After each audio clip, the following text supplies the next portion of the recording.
সরাসরি নজর রাজ্যসভায় রাজনাথ সিং তিনি বিবৃতি রাখছেন লাদাখ নিয়ে। हमारा यह महान देश भारत अनगणित देशवासियों के त्याग एवं तपस्या के फलस्वरूप आज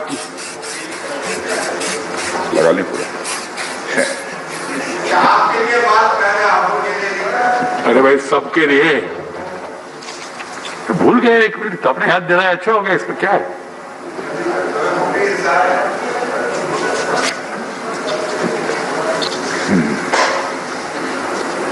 आदरणीय सभापति महोदय, लद्दाख की सीमाओं पर विगत कुछ महीनों में घटित घटनाओं का ब्यौरा सदन के सम्मानित सदस्यों के सामने रखने के लिए आज मैं यहां उपस्थित हूं।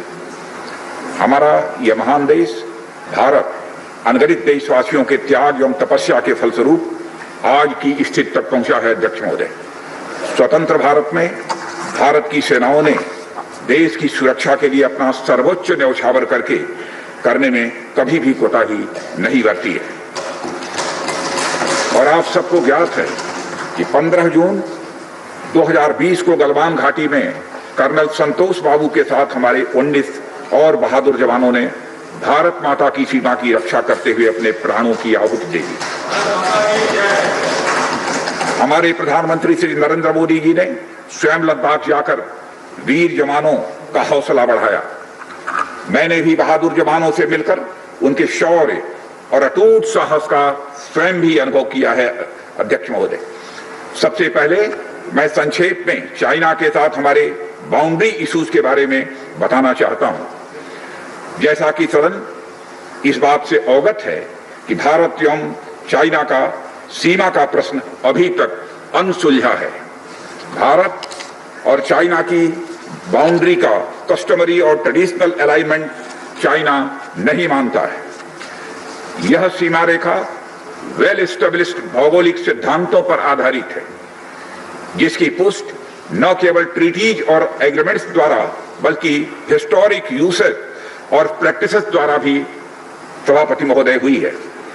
इससे दोनों देश सदियों से अवगत हैं, जबकि चाइना यह मानता है कि बाउंड्री अभी भी औपचारिक रूप से निर्धारित नहीं है। साथ ही चाइना यह भी मानता है कि हिस्टोरिकल जुरिस्डिक्शन के आधार पर जो ट्रेडिशनल कस्टमरी लाइन है उसके बारे में दोनों देशों की एक अलग अलग व्याख्या है। दोनों देश 1950 और 1960 के दशक में इस पर बातचीत कर रहे थे, परंतु पारस्परिक रूप से स्वीकार्य समाधान नहीं निकल पाया था।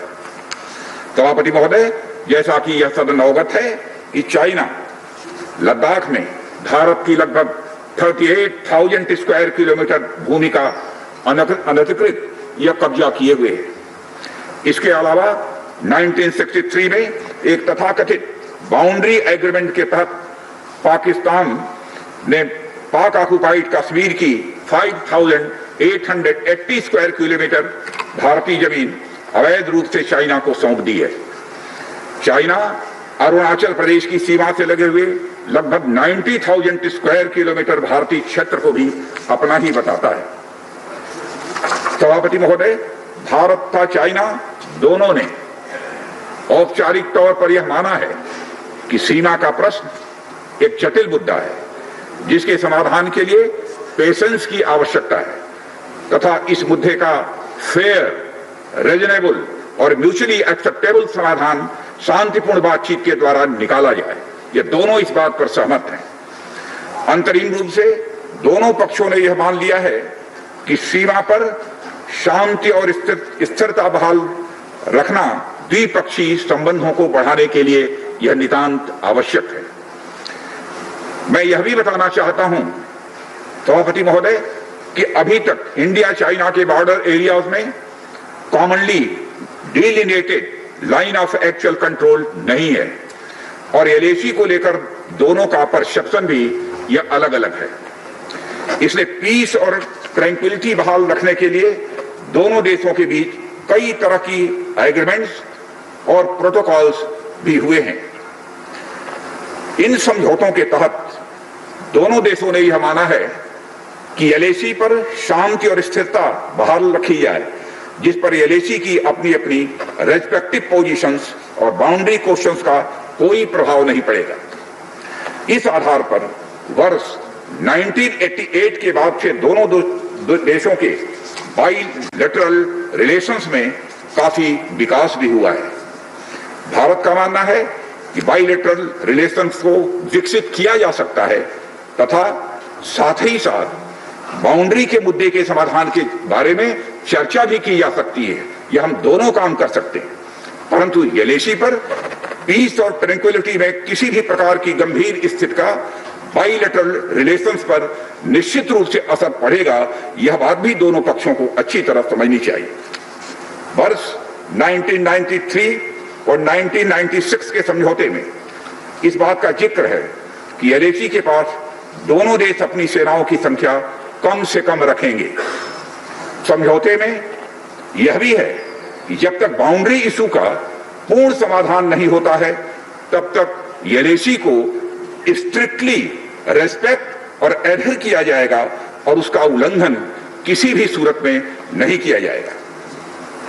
सभापति महोदय, इन समझौतों में भारत व चाइना एलएसी के क्लैरिफिकेशन द्वारा एक कॉमन अंडरस्टैंडिंग पर पहुंचने के लिए भी प्रतिबद्ध हुए थे, पूरी तरह से कमिटेड थे। इसके आधार पर 1990 से 2003 तक दोनों देशों द्वारा एलएसी पर एक कॉमन अंडरस्टैंडिंग बनाने की कोशिश की गई, लेकिन इसके बाद चाइना ने इस कार्रवाई को आगे बढ़ाने पर अपनी सहमति नहीं जताई। इसके कारण कई जगहों पर चाइना तथा भारत के बीच एलएसी परसेप्शंस में ओवरलैप बराबर बना रहता है। इन क्षेत्रों में तथा बॉर्डर के कुछ अन्य इलाकों में दूसरे समझौतों के आधार पर दोनों की सेनाएं फेस आसाद की स्थिति का बराबर समाधान निकालती हैं, जिससे कि शांति कायम रहे। सभापति महोदय, इससे पहले कि मैं सदन को वर्तमान स्थिति के बारे में बताऊं, मैं यह बताना चाहता हूं कि सरकार की विभिन्न इंटेलिजेंस एजेंसीज के बीच कोऑर्डिनेशन का एक इलेबोरेट और टाइम टेस्टेड मैकेनिज्म है, जिसमें सेंट्रल पुलिस फोर्सेस और तीनों आर्म्ड फोर्सेस की इंटेलिजेंस एजेंसी भी शामिल हैं। टेक्निकल और ह्यूमन इंटेलिजेंस को लगातार कोऑर्डिनेटेड तरीके से इकट्ठा किया जाता है तथा आर्म्ड फोर्सेस से उनके डिसीजन मेकिंग के लिए शेयर भी किया जाता है। सभापति महोदय, मैं अब सदन को इस साल उत्पन्न परिस्थितियों के बारे में अवगत कराना चाहता हूं। अप्रैल माह से ईस्टर्न लद्दाख की सीमा पर चाइना ने सेनाओं की संख्या तथा उनके आर्मामेंट्स में वृद्धि की है, जिसे स्पष्ट रूप से देखा गया है। मई महीने के प्रारंभ में चाइना ने गलवान घाटी क्षेत्र में हमारी ट्रूप्स की नॉर्मल ट्रेडिशनल पेट्रोलिंग पैटर्न में व्यवधान डालना शुरू किया, जिसके कारण फेस ऑफ की स्थिति उत्पन्न हुई।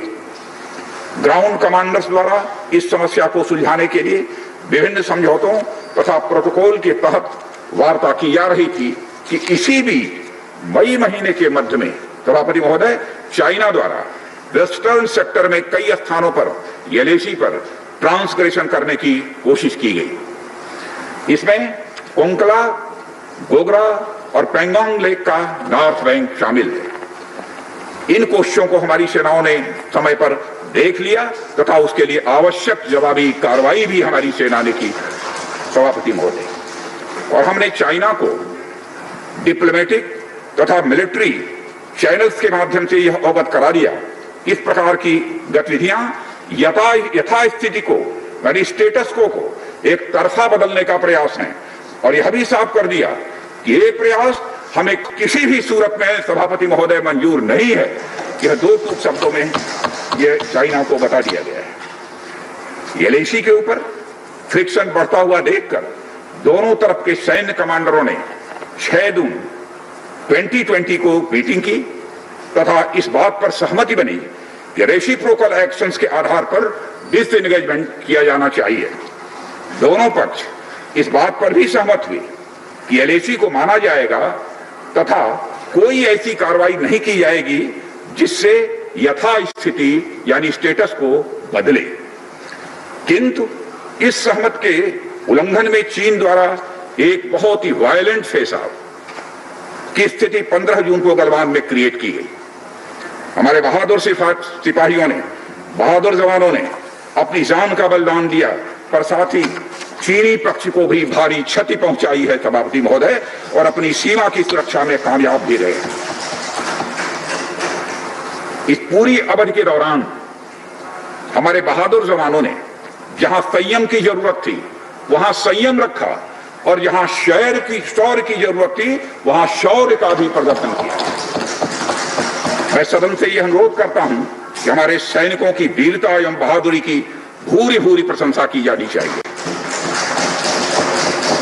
हमारे बहादुर जवान अत्यंत मुश्किल परिस्थितियों में अपने अथक प्रयास से समस्त देशवासियों को सुरक्षित रखने के अपने दायित्व का निर्वहन कर रहे हैं।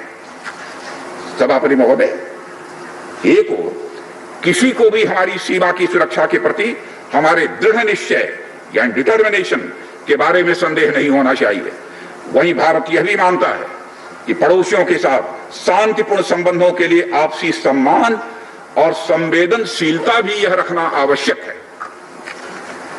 चूंकि इस मौजूदा स्थिति का बातचीत के जरिए समाधान चाहते हैं, हमने चाइनीज साइड के साथ डिप्लोमेटिक और मिलिट्री एंगेजमेंट बनाए रखा है। इन डिस्कशंस में 3 की प्रिंसिपल्स हमारी अप्रोच को सभापति महोदय तय करते हैं। पहला, दोनों पक्ष को एलएसी का सम्मान और कड़ाई से पालन करना चाहिए। फर्स्ट। सेकंड, किसी भी पक्ष को अपनी तरफ से यथास्थिति का यानी स्टेटस को का उल्लंघन करने का प्रयास नहीं करना चाहिए। थर्ड, दोनों पक्षों के बीच सभी समझौतों और अंडरस्टैंडिंग्स का पूर्णतया पालन करना चाहिए। चाइनीज साइड की यह पोजीशन है कि स्थिति को एक जिम्मेदार ढंग से हैंडल किया जाना चाहिए और द्विपक्षीय समझौतों एवं प्रोटोकॉल के अनुसार शांति एवं स्थिरता सुनिश्चित किया जाना चाहिए। लेकिन सभापति महोदय, इसके बावजूद चीन की गतिविधियों से यह पूरी तरह से स्पष्ट है उसकी कमी।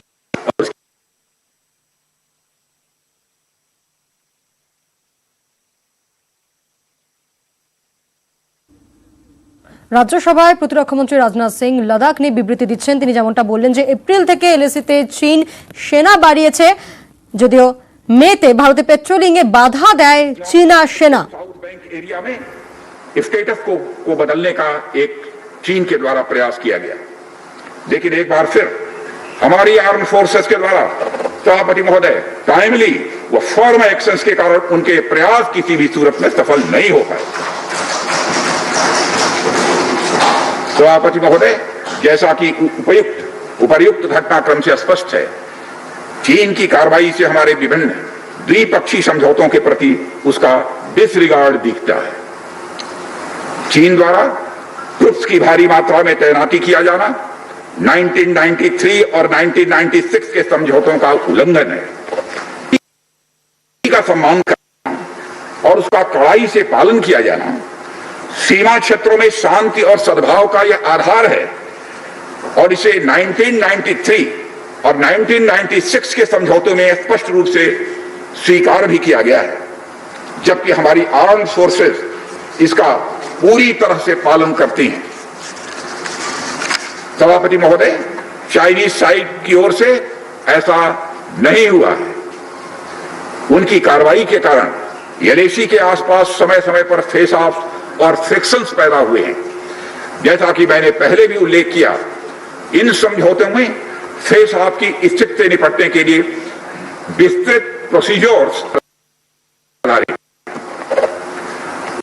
तथा चाइनीज फोर्सेस का वायलेंट कंडक्ट सभी म्यूचुअली एग्रीड नॉर्म्स का यह पूर्णतया उल्लंघन है। सभापति महोदय, अभी की स्थिति के अनुसार चाइनीज साइड ने एलएसी और अपने अंदरूनी क्षेत्रों में बड़ी संख्या में सैनिक टुकड़ियां और गोला बारूद मोबिलाइज किया हुआ है। पूर्वी लद्दाख और गोगरा, कोंकला और पेंगोंग लेक का नॉर्थ और साउथ बैंक्स पर कई फ्रिक्शन एरियाज हैं। चीन की कार्रवाई के जवाब में हमारी आर्म फोर्सेस ने भी इन क्षेत्रों में उपयुक्त काउंटर डिप्लॉयमेंट्स किए हैं ताकि भारत की सीमा पूरी तरह से सुरक्षित रहे। अध्यक्ष महोदय, सदन को आश्वस्त रहना चाहिए, फिर सदन को आश्वस्त रहना चाहिए कि हमारी आर्म्ड फोर्सेस इस चुनौती का सफलता से सामना करेंगी और इसके लिए उन्हें सचमुच उन पर हमें गर्व है। अभी जो स्थिति बनी हुई है उसमें संवेदनशील ऑपरेशनल मुद्दे शामिल हैं, सेंसिटिव ऑपरेशनल इश्यूज यह शामिल हैं। इसलिए मैं इस बारे में ज्यादा ब्यौरे का खुलासा नहीं करना चाहूंगा। यह सदन इस संवेदनशीलता को समझेगा। सभापति महोदय, कोविड-19 के चुनौती भरे समय में हमारी आर्म्ड फोर्सेज और आईटीबीपी का तेजी से डिप्लॉयमेंट हुआ है। उनके प्रयासों को एप्रिशिएट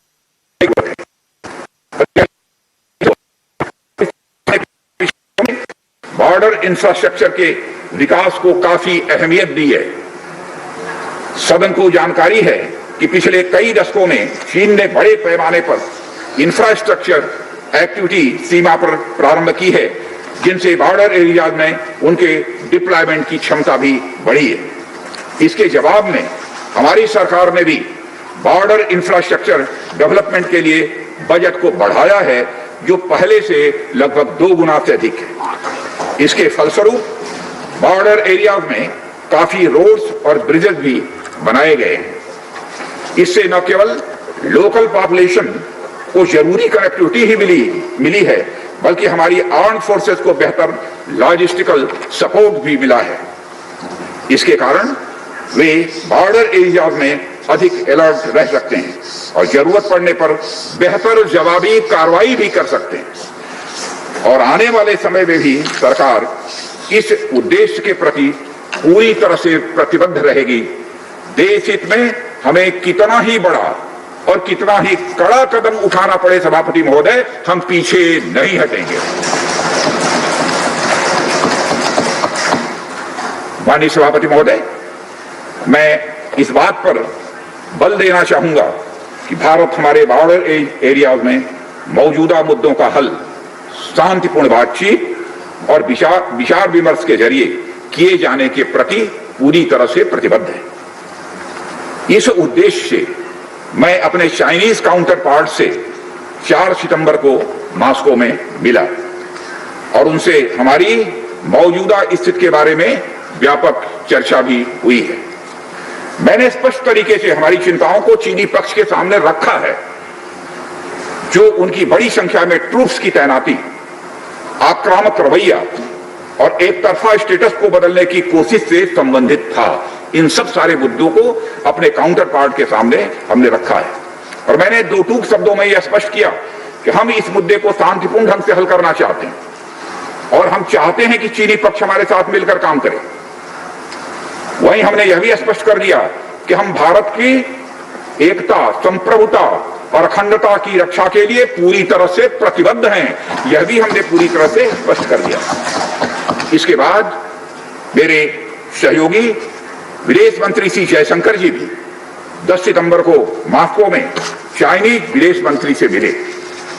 दोनों एक एग्रीमेंट पर पहुंचे, सभापति महोदय, कि यदि चाइनीज साइड द्वारा सिंसियरली और फेथफुली एग्रीमेंट को इंप्लीमेंट किया जाता है तो कंप्लीट डिसएंगेजमेंट प्राप्त किया जा सकता है और बॉर्डर एरिया में शांति भी स्थापित की जा सकती है। सभापति महोदय, जैसा कि सदस्यों को जानकारी है, बीते समय में भी चीन के साथ हमारे बॉर्डर एरिया में लंबे स्टैंड ऑफ की स्थिति कई बार बनी है, जिसका शांतिपूर्ण तरीके से समाधान भी किया गया था। हालांकि इस वर्ष की स्थिति, चाहे वो ट्रूप्स की स्केल ऑफ इन्वॉल्वमेंट हो या फ्रिक्शन पॉइंट्स की संख्या हो, हम पहले से बहुत अलग हैं। फिर भी हम मौजूदा स्थिति के शांतिपूर्ण समाधान के प्रति पूरी तरह से कमिटेड हैं। अध्यक्ष महोदय, युद्ध की शुरुआत तो हमारे हाथ में होती है, लेकिन उसका अंत नहीं होता है और मुझे कई बार ताज्जुब होता है कि शांति का यह संदेश जिस धरती से पूरे विश्व को गया है, उस धरती की शांति में विघ्न के द्वारा विघ्न डालने का प्रयास किए जाते हैं। और अध्यक्ष महोदय, सदन के माध्यम से मैं हमारे 130 करोड़ देशवासियों को आश्वस्त करना चाहता हूं कि हम देश का मस्तक झुकने नहीं देंगे, न ही हम किसी का मस्तक झुकाना चाहते हैं। इस राष्ट्र के प्रति, इसकी सुरक्षा के प्रति हम पूरी तरह से दृढ़ संकल्प हैं।